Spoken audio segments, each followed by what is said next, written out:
ब्रह्मबन्धुर्नाहन्तव्य आततायि बधार्हण मयैवो भयमामनातं परिपाह्यानुशासनम्।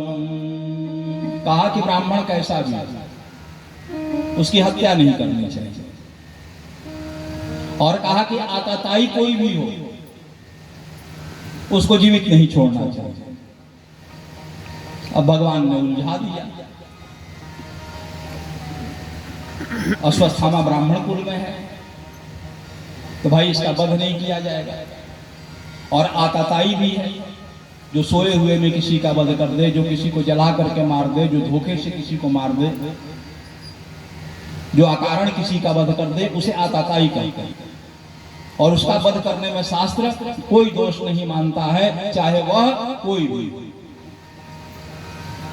तब वह ब्राह्मण बालक भी है और आतताई भी है। मानस में भी देखो तुलसीदास बाबा कहते हैं कि ब्राह्मण कोई भी हो उसका सम्मान करना चाहिए। आजकल तो भाई ब्राह्मणे को सबसे ज्यादा गाली दी जा रही है। पूरा सोशल मीडिया शादी उठा करके देखो, आजकल भीम आर्मी तो ये आर्मी तो बौद्धों का अलग और समाजियों का अलग, और सबके निशाने पर कौन है तो ब्राह्मण और संत हैं। बड़ी ही विचित्र समस्या है। और गोस्वामी बाबा क्या कहते हैं, पूज्य विप्र सकल गुणहीना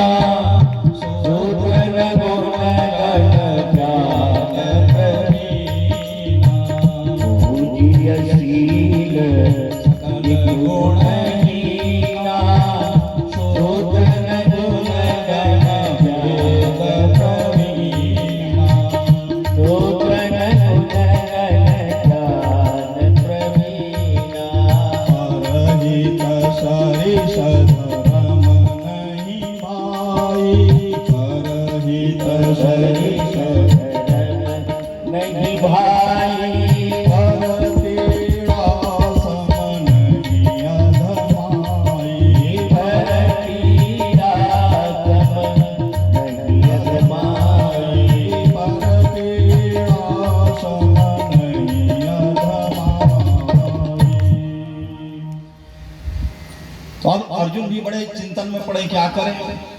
तो अर्जुन भी कोई साधारण जीव तो है नहीं है, भगवान के शिष्य हैं, गीता का ज्ञान उनसे प्राप्त किया है तो भगवान के शिष्य हैं। शिष्यत्व भाव से ही भगवान की ओर निहारते हैं। भगवान आंखों ही आंखों में संकेत करते हैं। भगवान के संकेत को अर्जुन समझते हैं और अश्वत्थामा के नजदीक जाते हैं, अपनी कृपाण को निकालते हैं और अश्वत्थामा के मस्तक में भ्रू मध्य में जन्मजात मणि थी। उस मणि को भगवान के संकेत पर अपने कृपाण से अर्जुन जो है उस मणि को निकाल लेते हैं। और अश्वत्थामा को अष्ट चिरंजीवियों में से एक माना गया है। अश्वत्थामा बलिर्व्यास पहले चिरंजीवी, प्रथम चिरंजीवी अश्वत्थामा। उनका मणि निकाल करके संपूर्ण जीवन के लिए उनको जख्म दे दिया। वो जख्म कभी सूखता नहीं है। आज भी अश्वत्थामा का जिसको दर्शन होता है जख्म के साथ में ही दर्शन होता है। आज भी वह उनका जख्म विद्यमान है।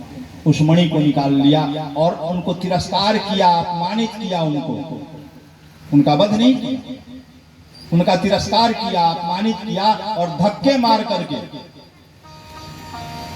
पांडव शिविर से बाहर खदेड़ दिया, बाहर निकल। एक बात जान लो, किसी सम्मानित व्यक्ति का, प्रतिष्ठित व्यक्ति का अपमान जो है वह मृत्यु से भी बड़ा दंड माना है। बार बार एक तरह से कहो कि एक बार नहीं मारा, बार बार उनको मरने के लिए अपमानित करके, तिरस्कृत करके उनको निकाल दिया, बाहर कर दिया। तो भगवान का वचन पूर्ण हो गया। ब्रह्म बंधु न हंतव्य, ब्राह्मण है तो हत्या नहीं की, जान से नहीं मारा। और आतताई बढ़ा रहा, आतताई को जिंदा नहीं छोड़ना चाहिए, तो मृत्यु से भी अधिक सजा दे दिया। अपमानित करके, तिरस्कृत करके, सिर आदि मुड़वा करके, धक्के मार करके निकलवाया। उनके जन्मजात मणि निकाल ली, जीवन भर के लिए उनको जख्म दिया, श्रापित हुए। तो भगवान के दोनों वचनों को उन्होंने पूरा किया। लेकिन एक बात जान लो, दुष्ट दुष्ट होता है। दुष्ट भी कभी अपनी दुष्ट, कितना भी तुम उस पर दया कर लो, करुणा कर लो, लेकिन वह अपने स्वभाव को नहीं छोड़ता। अलहि हृदय अति ताप विशेषी, जरहि सदा परिसंपत्ति देखी, जहाँ कहूँ निंदा सुनहु पराई, हर सही मनहु परिनिधि पाई। काम क्रोध मद लोभ परायण, हृदय कपटी कुटिल मलायन, बैर अकारण सब काहू सो, जो कर हित अनहित ताहू सो। तो दुष्ट का स्वभाव नहीं बदलता, उसका भी स्वभाव कैसे बदले? अर्जुन ने जीवन दान दे दिया, प्राण दान दे दिया, आभार मानना चाहिए, तुमने तो बहुत बड़ा अपराध किया था। लेकिन उसने आभार नहीं माना, उसने ब्रह्मास्त्र का प्रयोग जो है, कहा कि अर्जुन का अंतिम वंश वृक्ष जो है वह उत्तरा के गर्भ में पल रहा है। अभिमन्यु तो पहले ही मारा जा चुका है, द्रौपदी के 5 पुत्र मारे ही गए, तो अब अंतिम वंश वृक्ष जो है वह उत्तरा के गर्भ में पल रहा है, और उसे भी मैं जीवित नहीं छोड़ूंगा। उस पर उसने ब्रह्मास्त्र का संधान किया। और देखो, एक तरफ कथा छूट रही है कि भाई 5 बच्चों का जब सिर लेकर गया अश्वत्थामा, ये छूट गया था प्रसंग, अभी हम स्मरण हुआ कि भाई छूट रहा है, तो दुर्योधन के पास रखा, बड़ा प्रसन्न होकर के कि देखो तुम्हारे शत्रुओं का हमने वध कर दिया। दुर्योधन भी पहले नजर में देखा तब तो उसे भी विश्वास हुआ कि हाँ भाई, लग रहा है किसने कार्य कर दिया, लेकिन था तो चाचा ही, कोई दूसरा तो नहीं था, घर का ही था ना। अपने भतीजों को पहचान गया, यह हमारे 5 पांडव नहीं, यह तो हमारे 5 भतीजे हैं, द्रौपदी के 5 पुत्र हैं। और उसी आघात से उसका प्राणांत हो गया। अब इधर आ जाइए, जहां प्रसंग चल रहे थे वहां पर आ जाए। तो अश्वत्थामा क्रोधित होकर के, बदले की भावना से त्रस्त होकर के एक बार फिर ब्रह्मास्त्र का संधान जो है वह उत्तरा के गर्भ पर करता है।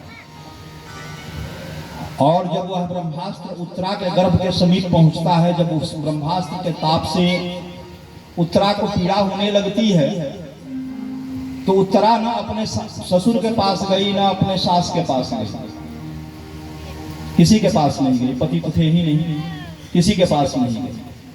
कहाँ गई? तो गोविंद के चरणों में गई। उत्तरा भी कोई साधारण कन्या नहीं है, माता कुंती की पौत्र वधू है और द्रौपदी की पुत्र वधू है। दोनों माताओं ने उसे उत्तम संस्कार दिए हैं, उत्तम शिक्षा दी है। माता कुंती ने उत्तरा को शिक्षा देते हुए कहा है कि बेटी, कभी जीवन में कठिन परिस्थितियां आए, विकट समय आए, कठिन समय आए, किसी संसारी व्यक्ति की शरण में मत जाना। किसी संसारी को जाकर अपना कष्ट सुनाओगे, दुख सुनाओगे, तो तुम्हारी सहायता करने वाले लोग कम मिलेंगे, तुम्हारा हंसी उपहास मजाक उड़ाने वाले लोग ज्यादा मिल जाएंगे। जीवन में कभी कठिन परिस्थितियां आए तो गोविंद की चरण में जाना, ठाकुर जी की चरण में जाना, उनको सुनाना, उनसे विनती कर लेना। वहां रो भी लोगी तो वह किसी से कहने नहीं जाएगा। और आज इसी शिक्षा का प्रभाव कि जब ब्रह्मास्त्र के तेज से उत्तरा को पीड़ा हुई तो वह न अपने ससुर के पास गई, न सास के पास गई, न किसी बंधु बांधव, सेवक सेविका, किसी को नहीं बुलाया। उठी और गोविंद के चरणों में जाकर के गिर पड़ी, माथा को पटक दिया उनके चरणों में। बोलती है, पाहि पाहि महाजोगिन्या देव देव जगतपते, नान्यम त्वद्भयं पश्य यत्र मृत्युः परस्परम। भगवान के चरणों में गिर पड़ती है, प्रार्थना करती है कि हे प्रभु, हमारा जीवन लेना हो तो ले लो, लेकिन इस गर्भस्थ शिशु की, इस गर्भस्थ बालक की रक्षा करो। भगवान के चरणों में गिर पड़ती है। भगवान तो अकारण करुणा बरणाने हैं भाई, और जब शरणागति उत्तरा पड़ी है तो क्यों ना कृपा करें।